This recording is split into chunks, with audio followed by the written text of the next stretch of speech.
Women's. Yes, we're celebrating International Women's Day right here on Rubbing Minds. Our first segment, we had a member of the board, and now we're going to CEO. You know her as J-Booms. It's Bunmi George, CEO Shredder Gang. Thanks for being here today. Thank you so much for having me. And of course, Stephanie Coco is still here working with me. How are you doing? I'm doing fantastic. I mean, from social media, I asked that, and I like to ask that very sincerely, because we see people on social media, and everybody is just nice and glowing and everything, but we know what's going on in the country. So once again, how are you? I'm doing well by the grace of God. Amen. Oh, I love it. And still speaking of that, how's business? Because a lot of people who run businesses are going through it in this economy, right? I mean, you know this. The economy is stifling a lot of people.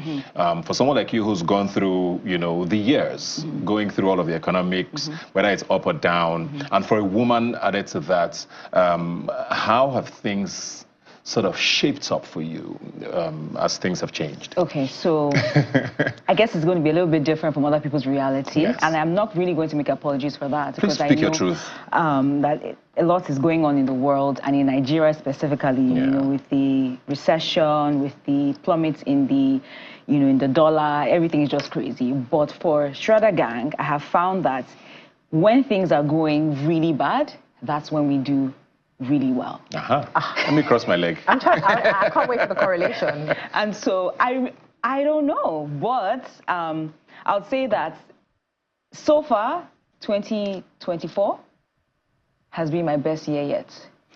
Why is that? Because her mouth is open. What is different for you? Is it because of the kind of business you do? And for those who don't know, what does Shredder Gang do? Okay, so Shredder Gang is a nutrition and fitness company based here in Lagos, but we deal with the global economy and everyone around the world. So we help people lose weight, we help them stay fit, we help moms get their body back. We help people who have health-related issues, so diabetes, high cholesterol, high blood pressure, and so that's just what we do in a nutshell. So maybe, you know, I think we're coming to the age where there's a lot of awareness on health and fitness. And I think our generation as millennials, Gen Z, I think that we're taking our health more seriously. True. People are signing up to the gym. People Gyms are eating packed, healthy. Man. People are eating healthy because it's helping them with their mental state. Like for me, I've been through a very rough 6 months. And one of the things that has really helped me is working out. And so if I'm looking at my life, and maybe if that's mirroring other people's lives, maybe they're doing it as well, because I just want to get those, you know, happy hormones, endorphins popping. And so it's possibly the correlation. And you know what? If my mind is right, then maybe I can do better. So maybe that's why. Okay, so people are focusing more on their well-being and their mental health and their physical health. I think so. Okay, that's... Are we in the wrong business? Because my own correlation was that maybe people don't have money to do some types of surgery, so they're focusing more on where should I go. No, but if you think about it, actually, it's possible. It's also possible. It's also possible. And what you said actually makes sense, because, like I said, there's a lot of gyms popping up across, at least in Lagos, I see that. And they're all packed, Monday to Monday. And it makes sense that if you're going through something, for a lot of people, the gyms are therapeutic. You know, you're trying to just, you know, clear your head. And I guess if you are worrying less about your health, you can focus on the other problems that are crushing you. So maybe that's but running a business like that, first of all, you think fitness, most times you think of men. I don't know if it's a male-dominated space, especially the nutrition side of things. Did you find that it was when you got in? How long have you run this for? And how have you been able to hold on and, you know, become this brand that everybody knows? Okay, so I'll give you a little bit of history. So this industry was male-dominated when I first got into it. So I had moved from Canada to Nigeria because I had this brilliant idea of how to help women lose weight, not the traditional way, right, of gym or, you know, pills or surgery, different things, right? And it was never done the way that I envisioned it to be. So when I came, it was just men, right?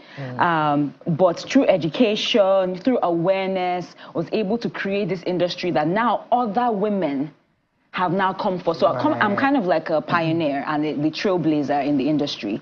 And so now it's almost like I paved way for other women to come in to a largely, male-dominated industry. Yeah. So I think it has shifted over the years, especially in the nutrition part. Now you see a lot of women who now have certifications, who are even running gyms. Like the most popular gym is co-owned by a woman, right? Yeah. So. Yeah. Well done. Yeah. Yeah, so I was going to ask you, how are you using, your position to springboard other women into big, higher positions and bringing them along? But it sounds like you're doing a lot. I think I'll come from another angle. So for me, because I used to be overweight, I think a lot of people forget that because I've been this size for a long time. I used to weigh 130 kilograms. So right now I've lost 60 kilograms, wow, which is almost 120 pounds. Yeah. How were you able to do that? Through diet and exercise. Okay. Right? So I didn't get any surgery, even though there's nothing wrong with that. Absolutely nothing wrong with that. No judgment, no shame. But I basically just changed how I ate, and I worked out, and the weight fell off. And so for me, I love to see women be the best that they can be. And for many women, when they look their best, when they feel their best, they can present themselves as the best. So that's how I see myself as contributing to their well-being and making sure that they can do what they do best. Yeah, no, you're doing a great job, Yeah. especially, and you're also a wife and mother. Yes. Which is where I was going to go now, because we see all of this exhausting debates on social media every day. Oh, who is pounding yam? Oh, where are you supposed to be in the kitchen? And sometimes, sadly, it comes from this generation that you would think, are a little more aware of how things should be. So, I mean, you probably have a few ladies young who come up to you for mentoring or whatever. What do you find the mindset is? Is that the overwhelming sort of mindset with men and women, maybe more men? What do you find is going on in that space? Because sometimes when I read some of these tweets or X's, whatever they are called now, I just wonder, these debates go on for 2 days about, well, this is a woman, and I was just like, what do you find in that space? Honestly, I think it's a double whammy. Yeah. Especially for Nigerian women. Let's even focus on Nigerian women. Because Nigeria is still very patriarchal in terms of how we think about family, how we think about life. And for Nigerian women, now we look at the economy. We cannot afford to sit at home like the older generations who maybe were housewives, who really didn't have much that they were doing other than raising their families. Now, we can't really do that. I always say there's nothing sweeter than a double income home. Honestly, we have to earn, we have to contribute. So it's almost like I have to raise my children like I have no job, and I have to work like I have no children. So there's a dichotomy, where do I win? And then it's almost like the care of the home, the needs of the home is still placed on the woman. So then she feels upset, she feels angry because then she has no help, right? Statistics show that in most homes, the burden is on the woman when we have two equal partners in the home, right? And so I can see why people have that, tension. For me, I do what works for me and what works for my family, right? I can't preach that to people as that's what you should do. But for me, in my home, if I have the opportunity to get a chef to help me take care of the meal, I'm going to do that, right? And I do that. But you find in society, it's that's why our children are useless. When she's busy, climbing corporate ladders, traveling all over the world. Instead of taking care of our home. Instead of taking care of our home. But you want me to contribute as well. So where do I win? Yeah. You know what I mean? But for me, I think that there is a way that, you as a person, I try not to live with what society says. I try to, just be me and be me authentically. In my home, this is what works for us. This is what works for us. My husband is different from other people's husbands, right? And it's working for me. And so if it's not broken, don't fix it. Yeah. You have how many boys? I have 2 boys. That's a very important question I need to ask now, because I always wonder how the women who have this sort of mindset raise their sons. Okay. Because we've always said a lot of the changes that need to come from the men, right? Yeah. Women understand this already. A lot of men, even if they understand, nobody really wants to take their space. So how are you raising these boys? What are you telling them? Because this is for also speaking to those who are watching who are raising boys to say, okay, this is how you treat a woman, this is how you interact in society, where it doesn't necessarily stifle your masculinity or diminish your manliness. You know, how do you do that? Okay, I think first of all, I'll say that I grew up in a home where I am the only girl. So I have 4 older brothers, and I'm the only girl, and so I grew up with my mother already modeling what that looked like. So having 2 boys is not really like, you know, I'm out of the ocean. I kind of like not really winging it because I have my mother as a model as to what to follow. So for my boys, I let them know that, listen, you are a human being, just like a girl is a human being. Last weekend, I had their friends over. They baked cupcakes and cookies, and they decorated. And I had 6 boys and 1 girl. So in the kitchen, they help me, they cook. They have a lot of responsibility already. My first child is about to be 9, and my second is 7. They have chores that they do at home. So I make sure that when they wake up in the morning, even though they're that little, they take off their pajamas, they put it in the dirty clothes basket. They make their bed at their age. They already know. I've taught them how to give themselves a bath. So they're already having this sense of responsibility. And my husband is very, very strict about that you have to know that you are responsible for your own life. So even when they eat, before they go to school, they wash their plates. The other day, one of them left the plate on the sink. I'm like, who did you employ to wash that for you? Please go back. Are you paying rent in this house? Exactly. Go back and wash. You know, and even in the activities that we do, like in our free time, I make sure, like, my 2 sons, they're excellent knitters. They know how to knit and crochet. Right? So I'm trying to, so that this gender rules, you know, oh, it's only women that cook, it's only women that wash, women are in the kitchen. So I'm making them understand that, listen, you are a human being, just like everybody else. You have your own responsibilities. A woman will have her own responsibilities, but you have to take care of your own self. So they're learning how to cook, they're learning how to knit, they're doing many different things. And also, even in the way that they see that their father treats me, is also how it's modeled to them. Very, very important. Right? Yeah. So, you know, how's that going in the home? How's that modeling going? And they're watching and they're seeing that. And so I think that it's very, very powerful when a man can model that to his sons, as to this is this is how you respect a woman, this is how you treat a woman. And they can already see that from a young age. So, I'll give it like another 15 years. And then we'll come back. Yeah, that's amazing. It should even be inclusion for all, because everything you said is just the opposite. It's like what we just said earlier with our previous guest about including women in different roles, but also men as well, allowing them to explore and see things that they like. I'm so happy to hear that you are you know, including them in baking. That's something There's money in a chef business. Yeah. Plenty money. Yeah, I want to put both of you on the spot. You first again. Because we live in a society where there's judgments based on your status as a woman, married or single, right? We hear all these things about landlords saying they don't rent to single women. You know, we hear things about sometimes jobs prefer employing single women because they know at least they're not going to take a maternity leave anytime soon. So it's like a win-lose depending on where you are.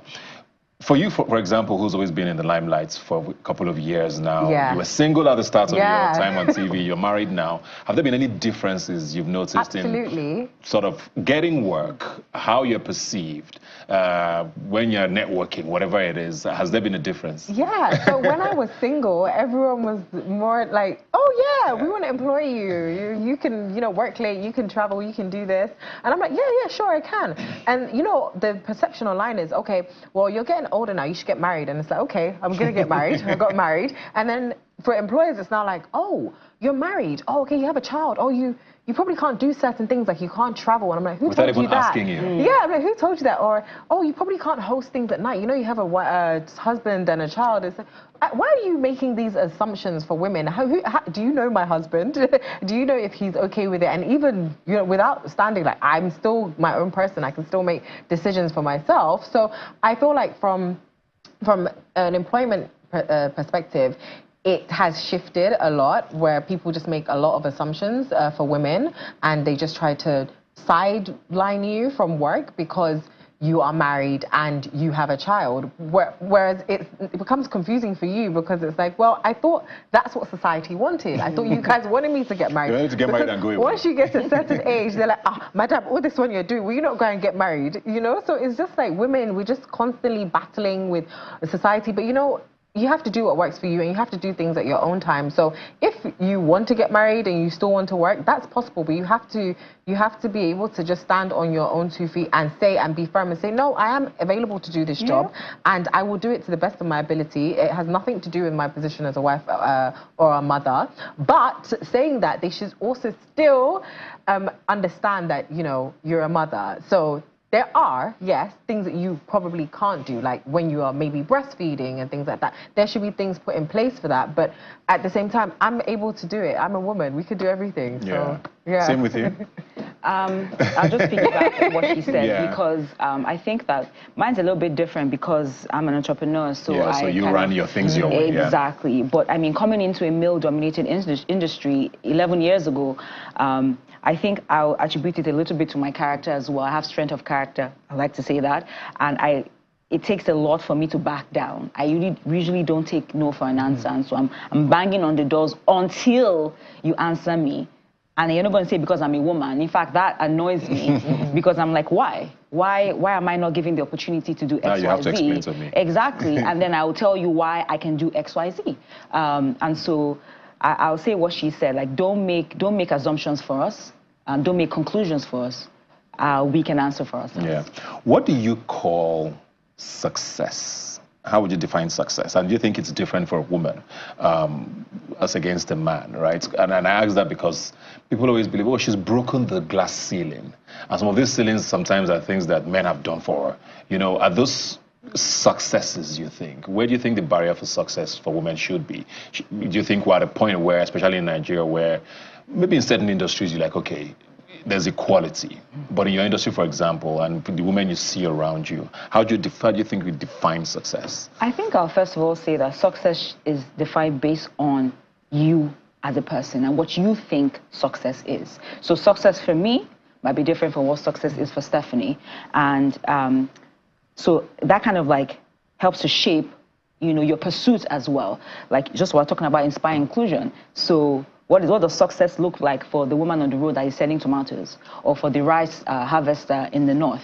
You know, what does success look like for them as well? That might be success for them, you know. But for me, in my industry, I mean, I think there are various ceilings that you can break. Sometimes these ceilings are ceilings that we have placed as ceilings, right? Just like you have said, sometimes men have already crossed the ceiling. But for me, I'll say that there are many things that I look at in my life and I say, maybe I want to get there. And sometimes when you get there, like, you know what, I think I'm okay here. I don't think that, there's a time in my life where I was quite content. I was not ready to break any ceiling. This is working, this is fine, right? I was like, this was around just before COVID, and I felt like I had gotten to a place in my career where I was comfortable, where I felt like everything was going well for me. I'm like, are there places to go? Of course. But right now, I'm enjoying where I'm at and flying at this altitude. And then, of course, we came out of that, and I was like, okay, I can see there's somewhere else to go, and I did. So I think it's really individualized, and it's based off of what you think is success to you. Awesome. Shredder Gang, where can we find you? You can find me on Instagram at, well, my personal page is JBooms, so JBUMS, and the business page is Shredder Gang. You can also find us at www.shreddergang.com. I mean, she's a walking testimony, like she said. Yeah, and I love your videos, by the way. You should really, really follow her. Like, your videos are absolutely amazing. Thank you so much. Do you also shred guys? I do. Yes, I do. I want to include them because before they would think it's only women. No, we work with both men and women. Everyone. Yeah, I've worked with them. Yes, you have. Okay. Postpartum belt. Yes. Nice, very well. And thanks a lot. Good luck with everything. And hopefully by this time next year, we're talking about more important things. You know. Thank you so much for having me. Thank you so much for joining us.